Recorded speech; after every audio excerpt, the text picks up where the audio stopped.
Na aula de biogeografia hoje, eu vou fazer uma pequena revisão para a próxima avaliação. Essa vai ser uma primeira revisão, nós vamos ter uma revisão presencial, né, de termos técnicos que vão abordar a questão da classificação dos seres vivos. Então, quando a gente pega para fazer a classificação de acordo com a temperatura, nós vamos ter os vegetais megatérmicos, aqueles que vivem em ambientes com temperatura acima de 20 graus Celsius, mesotérmicos, que encontram seu ambiente ótimo de sobrevivência em temperatura entre 15 a 19 graus Celsius, e os microtérmicos, que vão ter o seu ambiente abaixo de 15 graus Celsius. Então, o que vai diferenciar um do outro, né? As grandes temperaturas, temperaturas medianas e as baixas temperaturas. Então é muito importante a gente ressaltar.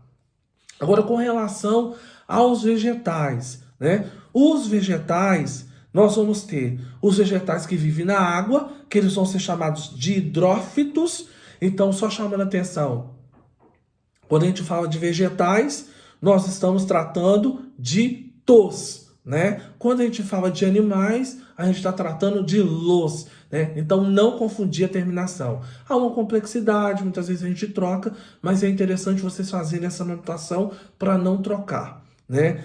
Já os animais que vivem na água são chamados de hidrófilos, né? Então o finalzinho ele vai diferenciar se nós estamos tratando de animais ou vegetais, ok? Então é muito importante vocês fazerem essa anotação, ok? Quando nós temos alguns animais que vivem num ambiente com mais recurso hídrico, num ambiente mais úmido, a gente fala que esses animais são hidrófilos, né? E os animais que vivem no ambiente mais seco, sem a presença hídrica, a gente fala que são animais xerófilos, né? Então é muito importante a gente fazer essa distinção, tá? Agora, com relação à luz, nós temos algumas classificações. Ele pode estar no ambiente com muita luz, no ambiente de meia sombra e no ambiente escuro. Então, um ambiente com muita luz, a gente fala que essa espécie, né, vegetal, ele é uma espécie heliófita, né?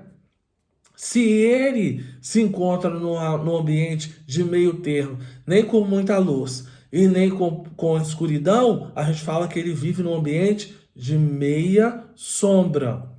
Agora, se esse vegetal ele só vive na escuridão, a gente fala que ele é um brófito, né? Então é muito importante a gente ressaltar essa classificação com relação à luz, né? Depois, eu quero chamar a atenção também, né, com relação ao tamanho, né? Os vegetais com mais de 25 metros são classificados como megafanerófitos, né? Entre 10 e 25 metros, a gente fala que eles são mesofanerófitos. Entre 2 e 10 metros, a gente fala que ele é microfanerófitos. E entre meio e 2 metros, a gente fala que ele é nanofanerófitos. Então, é muito importante a gente ressaltar, né, essa classificação. Então, é com relação ao tamanho. Mais que 25 metros, megafanerófitos. 10 e 25 metros, mesofanerófitos. Entre 2 e 10 metros, microfanerófitos. E entre meio metro e 2 metros, nanofanerófitos. Ok? Então é muito importante a gente ressaltar. Uma outra classificação é com relação ao tamanho da flora, né? Desculpa, da fauna.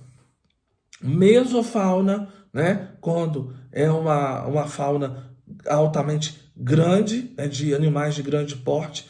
Macrofauna, mediana, e microfauna, quando são os animais de um porte menor, né? Então, isso tudo vai estar relacionado com o tamanho. Então é muito importante a gente ressaltar. Então esses pontos, eles precisam ser analisados, porque a gente faz a classificação da biogeografia com relação à temperatura, com relação ao ambiente, se é úmido ou não, com relação à luz, né? Se é um ambiente com presença de luz, se é um ambiente meia sombra ou um ambiente sem ausência de luz.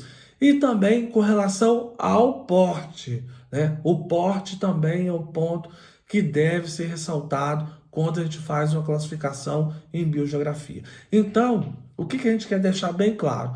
Que todas essas caracterizações aqui são caracterizações gerais empregadas pela biogeografia e que muitas vezes ela vem de complemento às classificações naturais utilizadas na biologia. Então, ou seja, a classificação da biogeografia, ela coaduna, ela ajuda na classificação natural utilizada na biologia, certo? Então, essa é a nossa primeira revisão. Nós vamos fazer uma revisão hoje na sala de aula e nós podemos tirar as dúvidas com relação a esses pontos aí. Um abraço e até a próxima.